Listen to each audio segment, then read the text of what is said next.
Hey guys, what's up? This is Diego here at Cinemageddon Reviews. I just finished watching Sweet Tooth. It's a brand new Netflix series based on a graphic novel from DC Comics. It's got a lot of people on the internet talking about it, so let's be a part of the conversation. Sweet Tooth takes place in a post-apocalyptic world where a pandemic has wiped out most of humanity, and the next phase of human evolution has begun with humans being born with animal features like horns, scales, fur.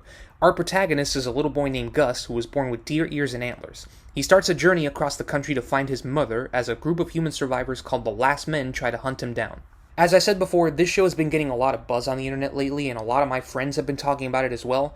I decided to check it out because I was bored and had nothing else to do, and I wasn't sure what to expect because I'd honestly had no idea what it was about.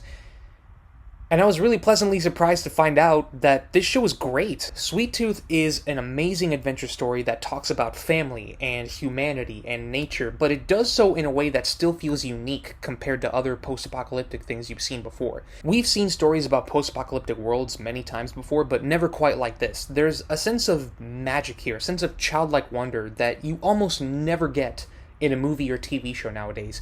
It actually really surprised me. In many ways, it reminded me of when I was a kid and I was first starting to explore and learn about the world. I think that's the biggest positive that this show has to offer. The story is mainly told through the eyes of Gus as he's learning what kind of world he really lives in, and it's that innocence that makes you really care about him and really gets under your skin at a lot of points. It adds so much to the story and the world it takes place in, you almost want to wrap your arms around him and protect him yourself because you care about him so much. And so much of that aspect of his character really falls on the performance, which is why I really have to praise Christian Convery, or however you pronounce it, I'm sorry.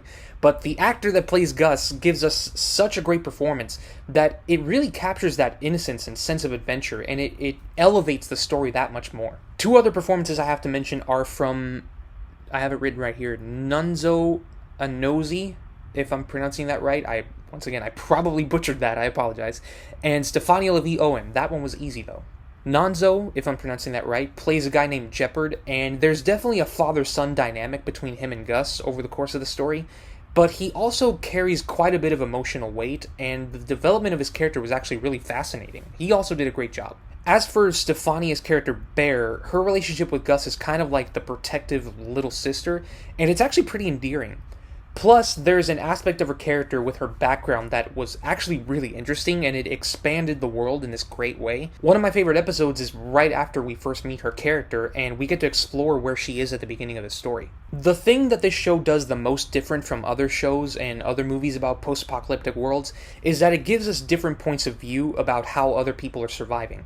There's another character that we're following throughout the show. His name is Dr. Singh, and he's trying to protect his wife, and it's sort of about the challenges that come with that. And there's another character named Amy who's trying really hard to raise a group of kids that are also like Gus. They're also born with animal qualities, and sort of protecting them from this guy who kind of looks like Dr. Eggman, except with a beard and not as goofy. And all three of these stories are told side by side, and they never felt slow or like a distraction from one another, and they expanded the story in this great way, but they also kind of complemented each other. This is quality TV storytelling, you guys. It's very seldom that TV shows and movies get to weave stories this complex together and make them flow so naturally, but this show nailed it. I'm honestly blown away at how great the show is. My one negative is that the villain isn't really that compelling, but it does leave the door open for a second season, and honestly, I enjoyed the show so much that I'm willing to give them the benefit of the doubt on this one. Sweet Tooth is honestly special. Like, that's the best way I can describe it. It made me feel like a kid again, and that's something I never would have expected in 2021. I'm 27 years old, but this show felt like traveling back in time for me. I'm stunned. I'm absolutely stunned. This might be my new favorite Netflix show, you guys, without exaggeration. I'm still coming down from the high that this show gave me.